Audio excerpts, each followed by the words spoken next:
Welcome to Run, Walk, Talk, Tales of Inclusion and Development. I'm Steph, and my pronouns are she and her, and I'm here with Judy, and her pronouns are she and her. And today we're really excited to welcome a special guest, Sue Dorey. Judy, why don't you tell us a little bit about Sue?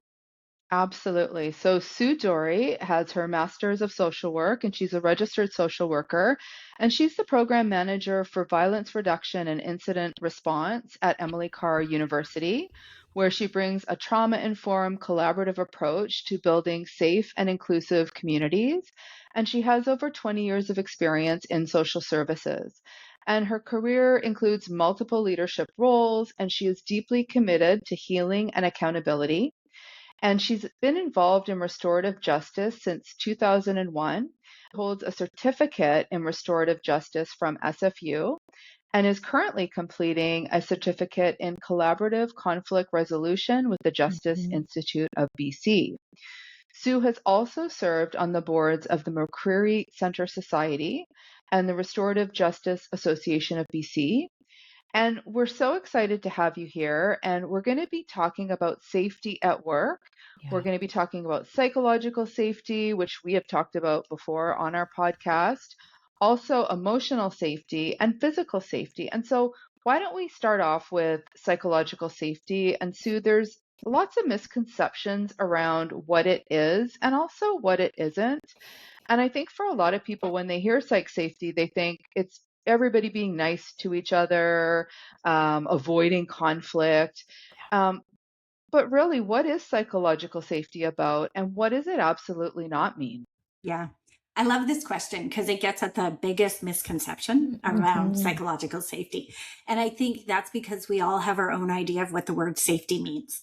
We've heard it since we were children, and it's loaded with expectations. So if we think about even baby proofing, it means getting rid of all hazards, making sure the world is entirely safe. And there's a researcher in Halifax. It's a social worker. His name is Dr. Unger, and he talks about this in a parenting context about safety and how making the world too safe is not actually the best parenting strategy, that we learn through adversity. We learn through mistakes. And so if we take all the bumps out of the road for our children, they're not learning. And so this premise of safety is everywhere we look, and it's in our parenting, it's in our relationships.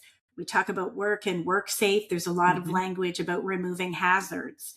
I work in an art school. And so in art school, a big component of going to school means critique. So you take your most personal work and you put it out into the world, and people give you feedback. That requires safety. So I think a lot of what we think psychological safety is comes from the word safety and our own meanings that we attach to that. And it's a little counterintuitive when you learn about what it really is, because it's not about being nice or being lowering our standards or having all of this protection around us. It's about having a context where we can take risk. And so Amy Edmonston is where I learned the most about psychological safety. She wrote a book called Fearless Organization. And she's just basically says psychological safety is broadly defined as a climate where people are comfortable being themselves. And when we can be our authentic selves, then we can make mistakes. And those things aren't going to cost us at the same rate. Yeah. So, and just to add, I think that means that there are environments where we can disagree. Yeah. Sue, that's really fascinating to sort of think about kind of that safety piece and also that comment of parenting and making things too safe, right? Well, we were all parented, right? So we all have this idea of what we should do and not do. Yes. It's rule bound. It's all of those things, right? Yeah. I'd like to kind of understand and unpack sort of the different safeties. Like Judy had sort of mentioned, we're chatting. So how do psychological safety, emotional safety, and physical safety kind of intersect at work? And where do leaders most often underestimate their role across sort of all three? Yeah. Well, they're all distinct things, and I see them as stacked. They're all important. So let's start with physical safety, which is an environment where we have an awareness of hazards. We can make sure that people are protected and physically safe. Emotional safety is an environment where we're aware of emotional harm, such as being shamed or humiliated or devalued. And psychological safety is actually a little bit different. It's about whether those two things create an environment where we can speak up, where we can take a risk, tell the truth, not be punished for it. So it's kind of like a three-legged stool. If one of those things is missing, it's not very stable, but they're all independent. So you can have a very physically safe environment and still not have psychological safety, or an emotionally safe environment. Sometimes it's more about a silent environment of not being given permission to take risks, right? Yeah. So it doesn't always imply that there's hazards everywhere or there's a lack of a physical or emotional safety. It also is about the ability for the culture to allow us to make mistakes, take risks, be our authentic selves, and not feel punished for it or embarrassed about it. I like that you give that analogy of the three-legged stool, like they're all equally important, because I think for so long in companies, people have focused on those physical safety aspects, and those other two, the emotional and the psychological safety, are equally important. And so when we think about organizations, is there a leadership behavior that you've seen organizations routinely reward that actually erodes psychological safety over time? Yeah, I think a lot about the leader who's really confident, who seems unshakable, who's climbed the ladder, who has all the answers, right? And so they move fast, they don't appear to struggle. So that sets a context for a belief that in order to be a leader, you somehow are infallible or you don't make mistakes yourself. The unsaid belief there is uncertainty isn't valued. Don't ask too many questions. Don't talk about your failures. And I think over time that creates a culture of hiding problems, not surfacing them.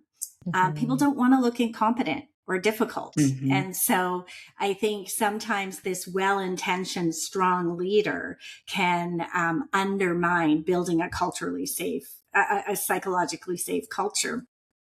And it's our internal thoughts tell us that failure, we all interpret that as being negative. It means maybe, if I make a mistake, I'm going to lose credibility, or I'm going to be judged as being incompetent. I'm going to miss out on some great opportunity.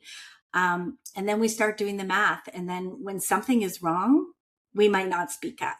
So, there's an example there that what we talked about earlier, it doesn't necessarily mean that there's no physical safety in that environment, and there might be emotional safety, but there's this tone of, don't appear incompetent. Don't ask too many questions. And we're socialized that way too. This starts in school where, we're graded. We're actually physically graded and told what that means. And then we remember that. And it influences when we think about making mistakes in work. And at work, there's all kinds of other layers to it, like wanting a promotion or getting paid or all of that.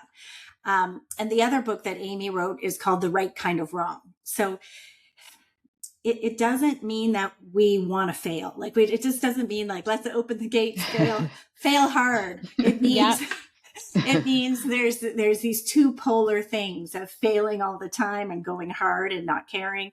And then there's never failing and avoiding failure.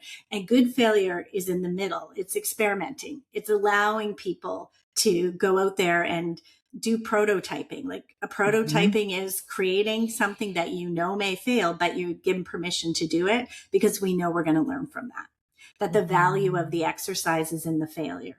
And so environments that allow for that kind of experimentation are innovative and they're allowing for that kind of failure and risk to take place.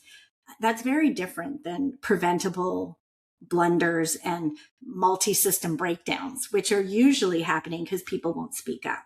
Mm-hmm. So those types of risk are way over here. It's all about understanding risk and supporting risk in a way that's, just not wide open, but in a way that we can learn from it.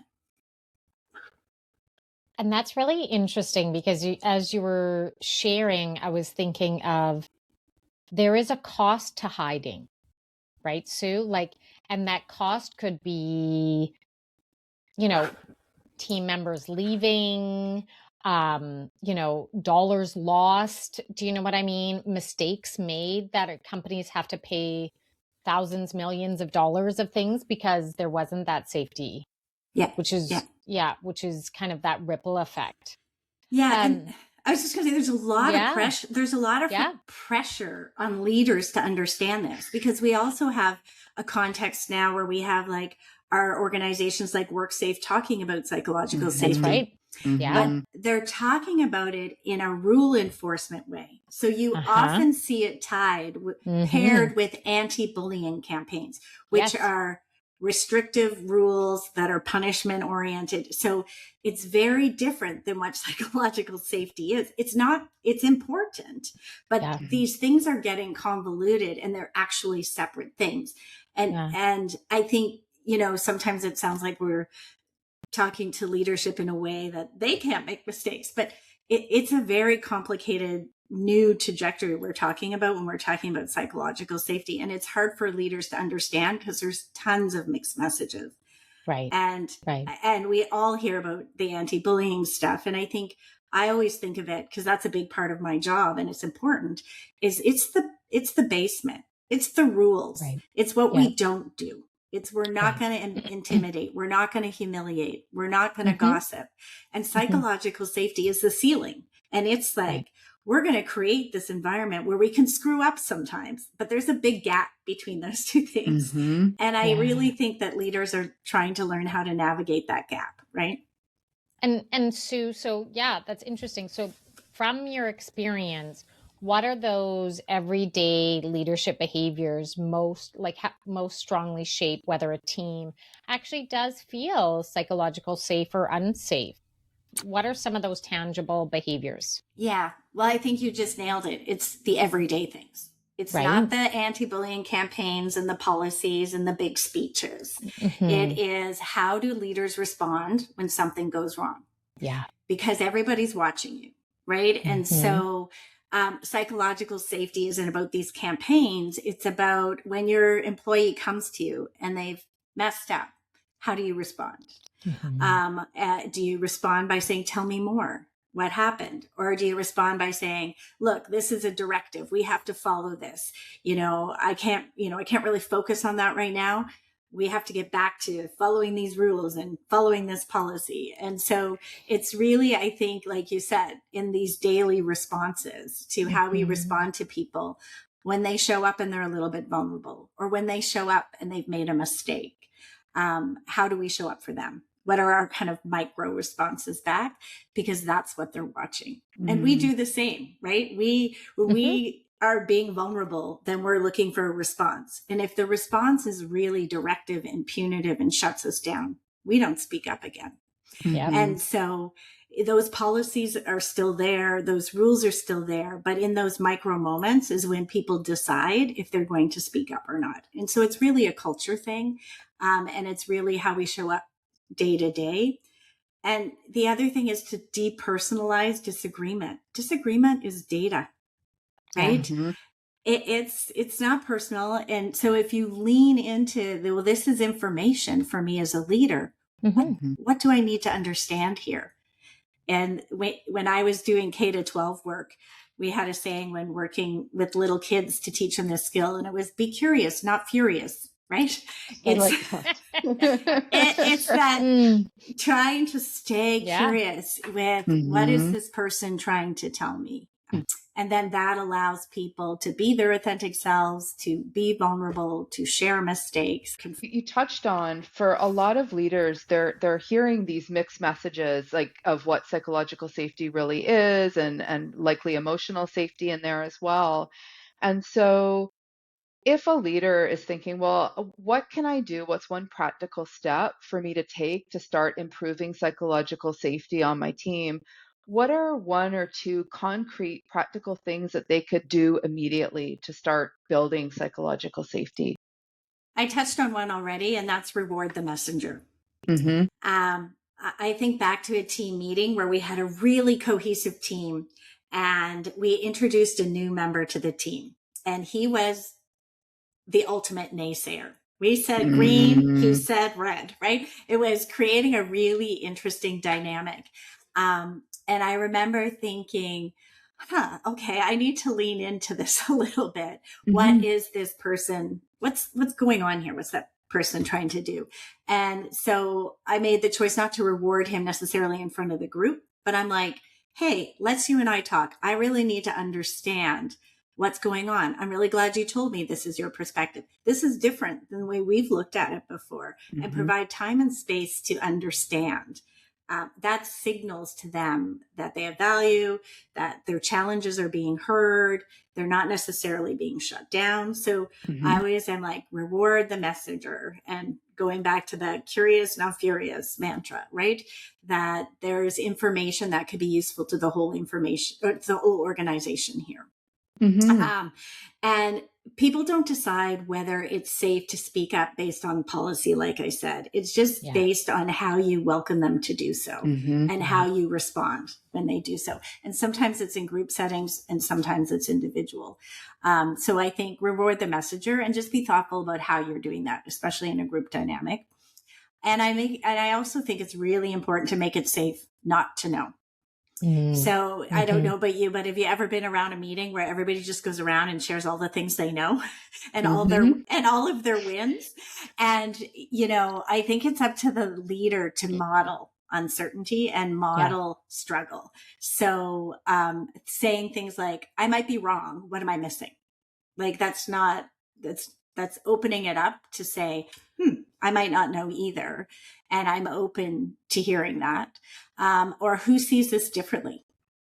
You don't hear that a whole lot. You often just hear, I want everybody to agree with me. It makes things go faster. It doesn't always make things go safer. And so when a leader stops needing to be the smartest person in the room, or have everybody fall into line and just be like, what am I missing here? I think that is another thing we can all practice doing. And it doesn't come naturally. I think we have, because we do want to stay on agenda and get things done. And we do want to hear, okay, we're doing exactly what we're supposed to be doing. Yeah. But again, not grand gestures, little practice things. And it takes time to build those so that they become habits. Like for myself, sometimes certain questions I would just keep on a sticky somewhere to remind myself to ask those questions. So I love that you've shared those questions that leaders can bring up in a meeting. It's something you need to maybe keep those questions nearby you to remind you to ask them in a meeting. For sure. Yeah. And I think also, Sue, that comment, like sort of, it's almost like leaders have to do a little unlearning, right? Because we get paid for our expertise, right? And then you reinforce you become more of an expert as you get into your field and your craft and everything. And every year you're gaining more knowledge, right? Yeah. And being able to say, actually, I don't know, or maybe my way didn't work. Yeah. You know? And it's not always about getting to agreement. So you let all this this conversation happen. At the end of the day, I still may not agree with you. And we still may go in the direction we need to go. But I've heard you all out. We've talked about it. There's rationales for everything. I understand the new information coming. That will help with implementation. So I think sometimes people want to do this because they think it is a technique to get to agreement. It's not necessarily about that, because sometimes we are working with directives that we don't have a lot of choice about. but we do have a how. How are we going to work together Right. on this directive? So sometimes we get stuck on the what we're supposed to be doing. And there's a lot of pressure on people to be hitting certain metrics or doing certain things. Yeah. But I think where this is really valuable is in the how. How are we going to do this? And what are some of the things that are going to be an issue for us? And so it's not about getting agreement all the time, but it's understanding all the components and making sure everybody understands, what's on the table here. That's great. So we like to ask all of our guests, because we're avid readers and podcast listeners, what books or podcasts are you reading or listening to right now? Okay. I am an avid podcaster. I listen all the time. So I'm going to talk about a podcast, but I'm also going to talk about a book that's a podcast. There's two of them. Okay. I'm listening to an audio book right now. It's called Becoming You. It's by Susie Welsh.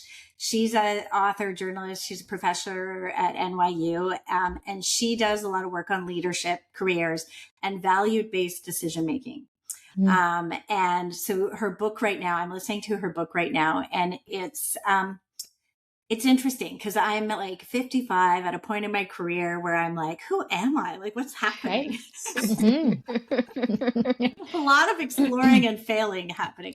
And so it's interesting because I'm like, I'm going through this whole second adolescence where I'm discovering who I am. So I'm doing this Becoming You podcast and discovering who we really are and not pretending. And it has a lot to do with psychological safety and giving us permission to explore and mess up at this age with this much experience feels different than at the beginning of my career.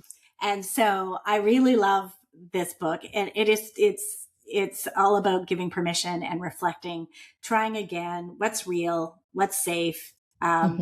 And it just connects to all of the things that we're talking about in psychological safety, that it's not about being tougher. It's about being adapting. And we change. And I'm a different person than I was 20 years ago when I started my career. Yeah. So I love her. She's great. And she has little quizzes and little tests. And I love a book that. Me too. Me like too. A good quiz. I love a book that gives me some structure. Yeah. So the other thing I'm listening to is A Slight Change of Plans. And it's Maya Shankar, and she's a cognitive and behavioral scientist. She worked for Obama. She's got some good credibility there.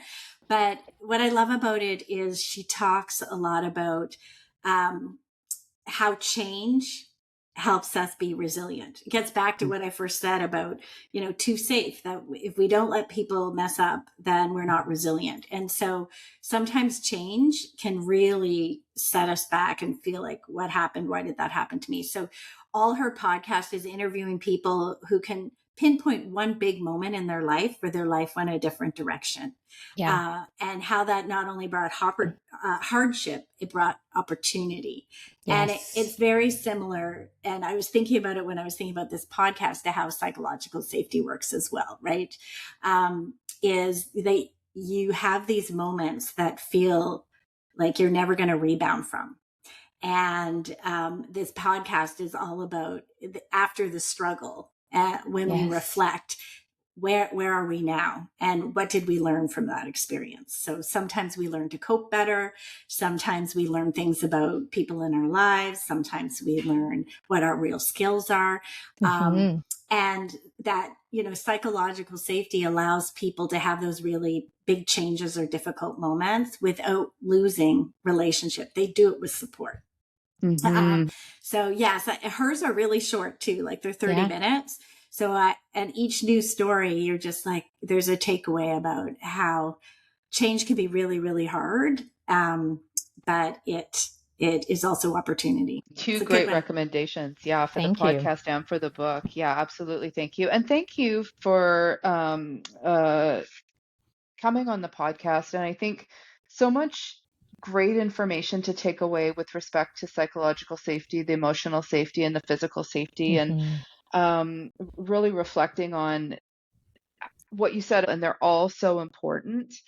And I do quite love, and I think it works in the workplace as well, the be curious, not furious. I think It's a that's something. t-shirt. It's a It is a t-shirt, Sue. t-shirt. You It is got to a get a t-shirt. t-shirt made. You know? That has stuck with me for a reason. Yeah, Yeah. yeah. So thank you so much. We really appreciate you coming on and sharing all of the practical, insightful information that you did. So until next time, everyone. Thanks. Thank you.